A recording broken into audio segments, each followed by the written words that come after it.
The crystal wine glass shattered in my grip, sending shards across the polished dining table. Blood trickled between my fingers, but the physical pain barely registered compared to the words still hanging in the air. "Ungrateful parasite," my father said, swirling his untouched Bordeaux while looking directly at me. Taking and taking without ever contributing anything of value. My stepmother Olivia's laugh cut sharper than the broken glass. The rest of the table joined, practiced performative chuckles that confirmed this humiliation had been planned. Blood dripped onto the white tablecloth as family members averted their eyes, their silence complicit. "You're absolutely right," I said, my voice unnaturally steady despite the trembling in my chest. "I should thank you for teaching me what family isn't." The room froze. Gregory's smirk vanished. Olivia's fork clattered against fine china. My father Lawrence's eyes remained glacial, unmoved. I rose, still clutching my bleeding hand. "A toast to the last time any of you will ever see me." And I meant every word. "My name is Fiona, I'm 32 and a corporate attorney. This is the story of how I reclaimed my inheritance, not just money but truth." The drive home that night lasted forever, and no time at all.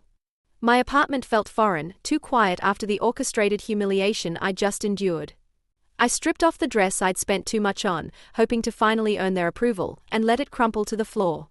My law school graduation photo stared back at me from the bookshelf, the day I'd stood on stage, diploma in hand, scanning an audience for faces that never appeared. Hours later, a text from Olivia arrived, "Sorry we couldn't make it." Gregory's product launch party was once in a lifetime. Once in a lifetime. So was my graduation.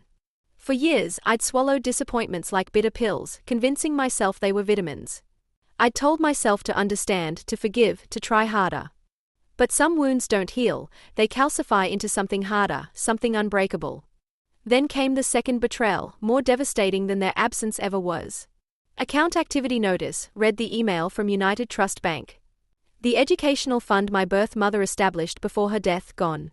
Authorization signature, Lawrence Sterling." When I called him, demanding answers, his voice remained calm, almost amused. Gregory needed startup capital. "You'll figure it out, you always do."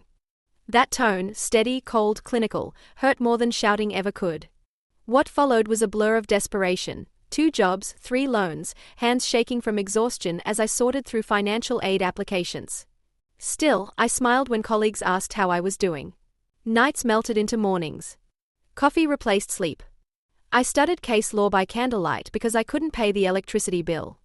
Occasionally Olivia would call, never to ask how I was managing, but to remind me that Gregory's tech startup had been featured in another magazine. "Isn't that wonderful?" she'd gush, her voice honeyed with pride she'd never shown for me. I said nothing, just watched the cursor blink over my resume, wondering if dignity could fit between the lines of achievements no one in my family acknowledged. Because that's what good daughters do. They keep quiet. They endure. But silence doesn't heal wounds. It festers. The day I decided to leave Houston, even the air felt weighted with their presence. Lawrence, Olivia, Gregory, their names plastered across business journals and society pages, a constant reminder that silence had never protected me. I packed one suitcase, laptop, legal documents, and a faded photograph of my birth mother, the only one they hadn't erased from family albums.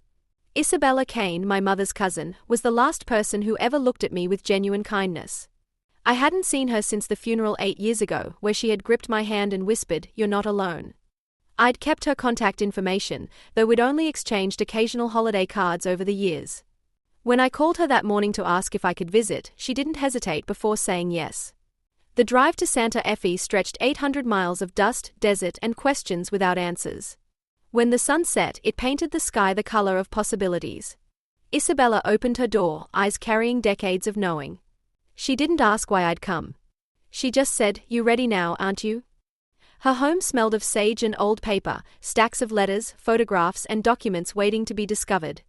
She retrieved a cedar box, its corners worn smooth from handling. "Your mother wanted this protected," she said. "I kept it until you were ready to face what it contains." Inside lay the original will, my mother's handwriting steady and clear. The education fund, designated solely for me. No transfers allowed. No exceptions. My throat constricted. It wasn't about the money. It was evidence that someone had once believed in me enough to ensure my future.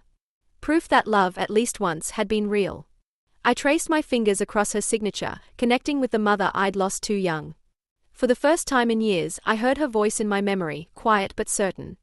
Isabella spread documents across the table, bank statements, transfer records, all pointing to one destination, Gregory's startup.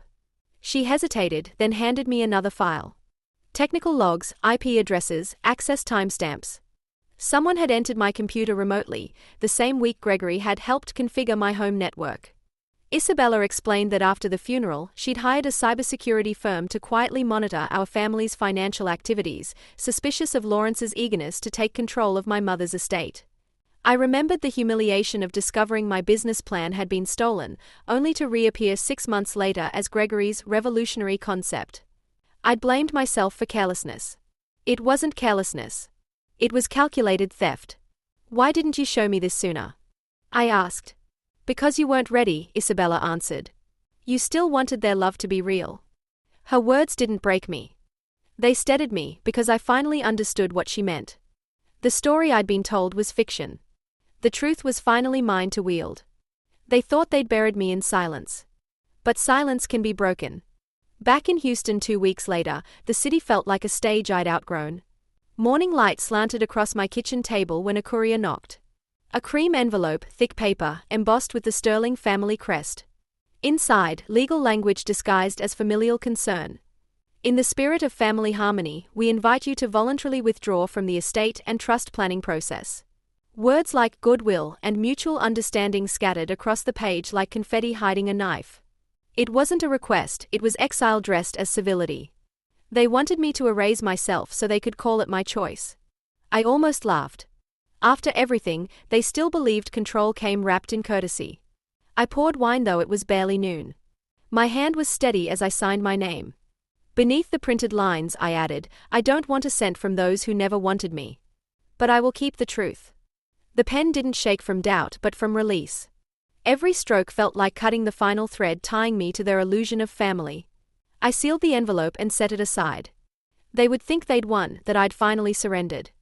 But surrender and strategy aren't the same thing. That evening, I didn't open my laptop to send angry emails. Instead, I made 3 phone calls. First, to Jessica Hernandez, a private investigator who specialized in corporate fraud. We'd met during a case 3 years earlier when I was representing a client defrauded by his business partner. Second, to Martin Chen, my law school classmate who now worked for the Securities and Exchange Commission. Third, to Nicole Washington at the Houston Chronicle, who had been trying to interview me about family dynasties for months. "I'm ready to talk," I told her. "But first, I need you to help me gather some information." 3 weeks passed. I maintained perfect silence. No calls, no emails, no social media. Let them believe I had disappeared.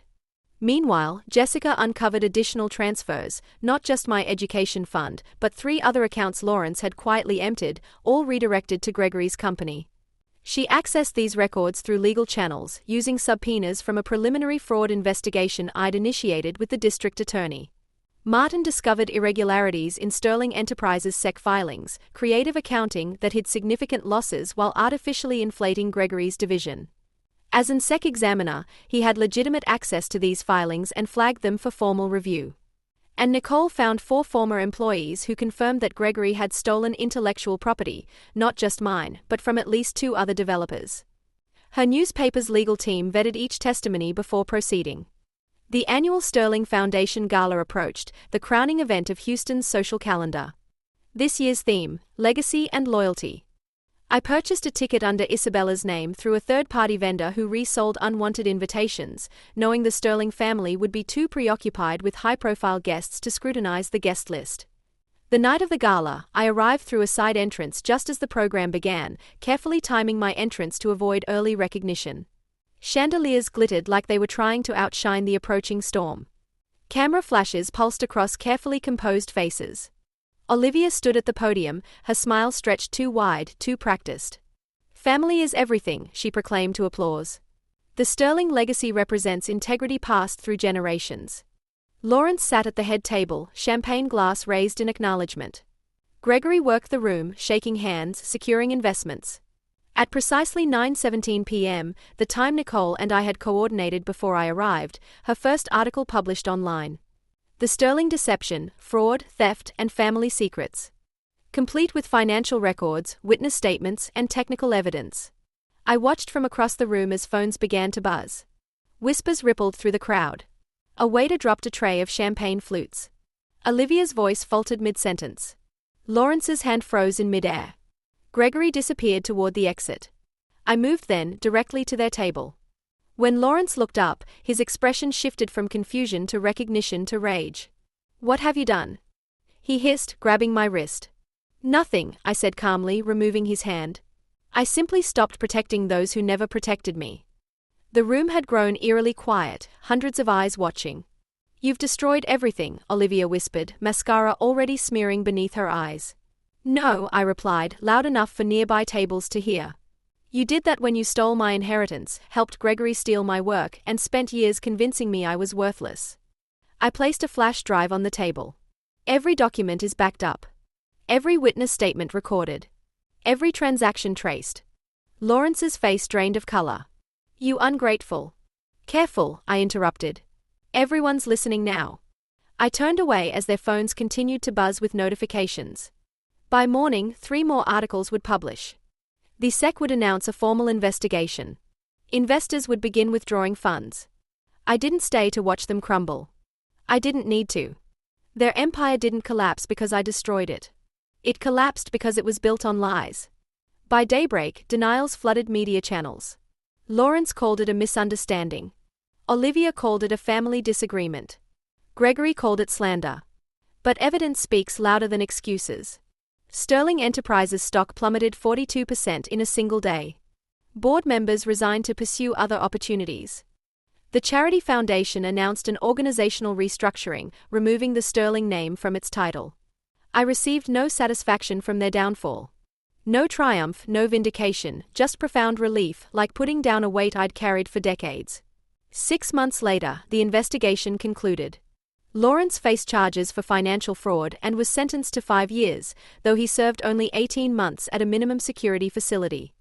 Gregory's company filed for bankruptcy, and he left Houston, reportedly moving to Seattle to start over. Olivia divorced Lawrence while he was awaiting trial, taking what remained of their assets before moving to Miami. I received partial restitution for my stolen education fund, though the legal battle to recover everything continues. 1 week after the sentencing, I hosted a small dinner in my apartment. Nothing elaborate, just roast chicken, fresh bread, and good wine. Around my table sat Jessica, Martin, Nicole, and Isabella, people connected not by blood but by truth and choice. We ate, laughed, and spoke honestly. No pretense, no performance, no power plays disguised as affection. After they left, I drove to Greenwood Cemetery. The night air carried that sacred stillness that follows liberation. I found her headstone, Nora Sterling, my mother, and placed a folded letter beneath a small stone. "I kept your name clean. I am free now." The wind rustled through oak leaves, and I could almost hear her whisper. Not words, just peace. Back home, my phone showed 3 missed calls from Olivia. I deleted them without listening. 2 months later, she would try again, asking to meet and rebuild, but I declined. Some bridges shouldn't be reconstructed after they've burned. The silence that followed wasn't empty anymore. It was mine. I sat by the window, watching Houston's skyline glow against the night. They called me ungrateful, but I have never felt more grateful in my life, grateful for the courage to walk away, the strength to speak truth, and the wisdom to build something new from the ruins of what was lost. I've since established my own law practice specializing in financial fraud cases, helping others recover what was taken from them. The work feels like purpose, not just profession. Because sometimes family isn't given. It's chosen. If my story resonated with you, leave a comment below or share where you're watching from. It helps to remember none of us stand alone.